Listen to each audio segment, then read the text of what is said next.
వచ్చిన ప్రతి ఒక్కరికి thank you so much. And మీ లవ్ సపోర్ట్. ఇసుకపట్నం ట్రైలర్ చూశారు, టీజర్ అంతకుముందు వచ్చింది, చాలా మంచి రెస్పాన్స్ వచ్చింది. అండ్ ట్రైలర్ కూడా మంచి రెస్పాన్స్ వచ్చింది. So I'm collaborating with Amazon firstly.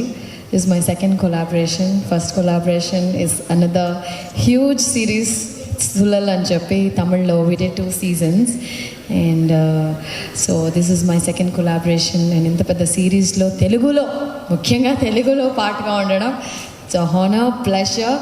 And Samutrakani sir cheppinattu, I've already worked with him in Vada Chennai, and this is my second film, third, Namma Vittu Pillai. அதுலேயும் work பண்ணியிருக்கோம்.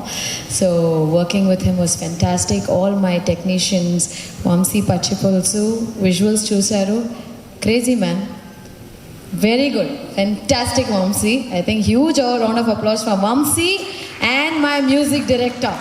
Special mention, goosebumps అయితే వచ్చింది. So I think Gary, of course, is a fantastic director. And my producers are here from Tamada, and Harsha is there, our lovely EP, and my lovely boss lady Padma is also here for creating such a fantastic, putting such a good project together is not easy gada. So I think definitely Isakapatnam, keeping Bharati's character aside, Telugu audience ki this series will be something very new and ఒక కొత్త experience. they'll take you to the world of Isukapatnam అని చెప్పచ్చు.